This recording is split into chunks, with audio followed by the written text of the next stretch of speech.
Assalamualaikum warahmatullahi wabarakatuh. Waalaikumsalam warahmatullahi wabarakatuh. Halo semuanya, selamat datang di channel Poltekkes Kemenkes Yogyakarta bersama dengan saya Amartia Posvitasari dan rekan saya.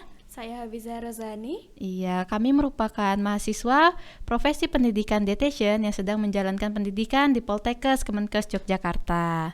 Nah, di sini kita akan melakukan segmen baru ya Mbak ya, yaitu bincang-bincang dietitian.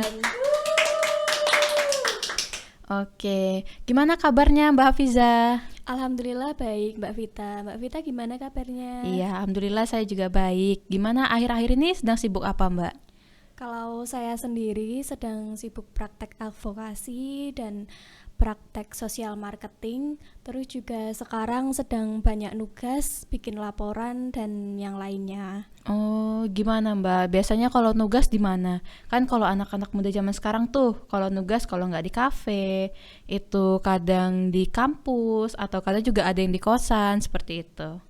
Iya, biasanya kalau saya sendiri dengan kelompok sering di kafe-kafe, terutama yang nyediain minuman, terus makanan. Yang penting ada wifi-nya. Iya, wifi kebutuhan buat mahasiswa ya Mbak ya, Iya, buat nyari tentu. tugas-tugas atau misalnya jurnal-jurnal seperti itu. Kan juga minuman di kafe banyak macamnya ya sekarang. Ada dari kopi, macam-macam kopi, terus ada juga teh. Terus sekarang juga ada namanya boba Mbak. Kalau menurut Mbak boba itu gimana sih? Oh ya, jadi akhir-akhir ini beberapa tahun terakhir terutama di kalangan anak muda dan dewasa, tidak sedikit juga anak-anak menyukai boba itu karena yang pertama rasanya enak, terus segar dan juga manis. Notabene orang Indonesia kan suka manis-manis nih Iya ya, Mbak. benar. Jadi itu sangat tren di masa sekarang ini. Seperti itu.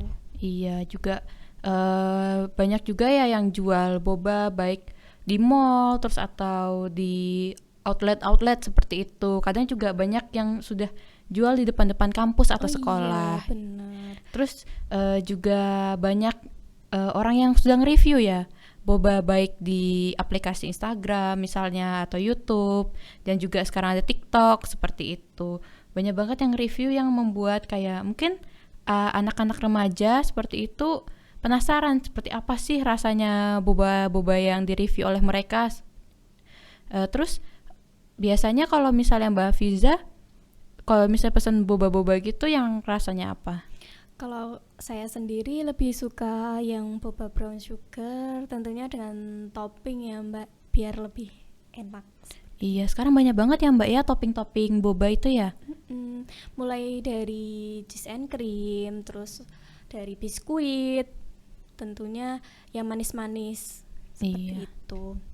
Terus juga biasanya minuman boba ini kan dibarengi dengan teh atau kopi dan yang paling sering itu susu ya Mbak ya.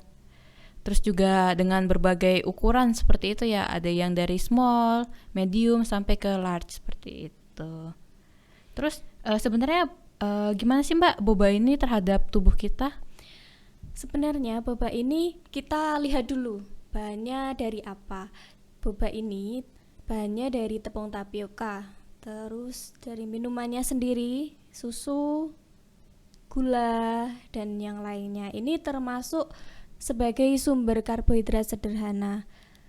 Sebenarnya tubuh kita memerlukan karbohidrat sederhana ini untuk sumber energi, tetapi jika berlebihan maka dampaknya akan menyebabkan tubuh bisa kelebihan gula. Ini efeknya nanti bisa saja obesitas pertama, yang kedua bisa menyebabkan diabetes mellitus. Apalagi kalau sudah ada riwayat keluarga diabetes mellitus, itu akan sangat tinggi resikonya.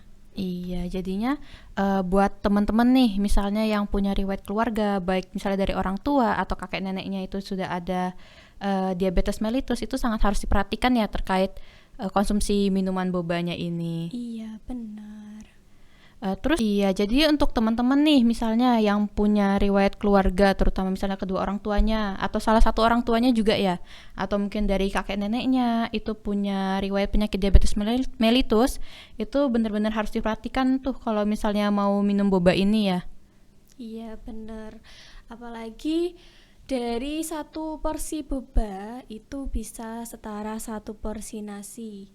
Itu bayangkan sebanyak apa kita makan dalam satu porsi itu, kita konsumsi cuma satu tegukan aja, satu atau satu gelas aja.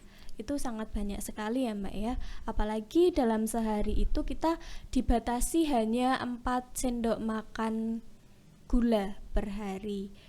Padahal di dalam boba itu bisa mengandung 2 sampai 3 sendok makan gula. Jadi jika kita minum satu boba itu bisa setengah dari kebutuhan kita per hari. Seperti itu, Mbak. Iya, belum lagi gula-gula itu kan nggak cuman ada di minuman ya Mbak Hafiza ya, juga ada di masakan seperti itu, juga ada di dessert yang manis-manis, juga di snack sebenarnya ada juga penggunaan gula. Jadinya kebutuhan kita sehari itu nggak cuma dalam bentuk gula yang ada di minuman, tuh bisa juga dari yang lain-lainnya. Sehingga jika dalam sehari nih kita sudah konsumsi banyak makanan atau minuman yang manis-manis, maka itu jumlahnya sangat harus diperhatikan ya. Nggak cuma yang punya keturunan diabetes doang, itu Iya, juga benar. remaja-remaja atau mungkin teman-teman itu sangat harus memperhatikan terkait jumlah gula yang dikonsumsi dalam sehari. Sebenarnya kan juga minuman boba ini biasanya diminum sama teh, kopi gitu ya Mbak ya. Itu kalau misalnya kita barengin sama makan makanannya itu ada efek lain nggak sih Mbak selain karena sama-sama berat seperti itu? Jadi untuk boba ini karena variannya banyak sekali ya Mbak ya. Misal ada kopi, teh, itu sebenarnya mengandung zat tanin, dimana zat tanin ini di tubuh kita bisa menghambat penyerapan zat besi. Jadi sebaiknya pada saat makan utama, terutama kita makan kayak seperti sayuran, daging merah dan lain-lain, itu sebaiknya dihindari. Seperti itu. Iya, terutama buat yang perempuan-perempuan ya kan mereka juga menstruasi seperti itu kan sangat membutuhkan zat besi ini ya. Nah, Iya. gimana ya Mbak ya tipsnya buat teman-teman nih misalnya pengen banget minum boba itu apa aja sih yang harus kita perhatikan seperti itu? Baik, untuk tips minum boba terutama yang sering minum boba dan makan banyak cemilan. Jadi yang pertama kita perlu lihat dulu sebelumnya kita sudah makan apa aja. Jika kita sudah makan utama dan sudah makan cemilan, misal kayak kentang, goreng dan lain-lain, itu sebaiknya kita bisa memilih boba yang less sugar atau non sugar karena bobanya sudah mengandung gula yang tinggi. Terus yang kedua, kita hindari makan utama dibarengi dengan boba. Iya, mungkin mau nambah dikit nih Mbak ya terkait boba itu kan juga banyak size-nya ya tadi. Itu mungkin juga buat teman-teman nih misalnya yang sudah banyak konsumsi dalam sehari itu bisa milih mungkin cupnya yang small aja Iya, seperti benar. itu. Juga selain itu kita juga harus sangat memperhatikan prinsip gizi seimbang ya. Jadinya apa yang sudah kita konsumsi, terus kebutuhan tubuh kita seberapa banyak seperti itu. Kemudian juga jangan lupa minum air putih ya Mbak ya. Berapa sih Mbak emang kebutuhan tubuh kita itu air putih dalam sehari? Dalam tubuh kita sehari itu membutuhkan 8 gelas per hari. Iya, atau Iya. sebanyak 2 liter dalam sehari ya. Jadi buat teman-teman nih yang mau minum boba itu bisa diperhatikan ya tips-tips yang sudah tadi diberikan seperti itu. Baik, mungkin hasil dari bincang-bincang kita pada hari ini itu sebenarnya minum boba nggak ada masalah ya Mbak ya, asalkan jumlahnya diperhatikan, terus juga asupan dalam sehari kita sudah seberapa banyak. Juga bisa diatur terkait jumlah besar cupnya, kemudian dari jumlah gulanya seperti itu, dan jangan lupa perhatikan prinsip gizi seimbangnya. Mungkin itu aja bincang-bincang kita pada hari ini. Sampai jumpa di segmen-segmen menarik lainnya yang ada di channel Poltekkes Kemenkes Yogyakarta ini. Akhir kata, wassalamualaikum warahmatullahi wabarakatuh. Bye. Bye.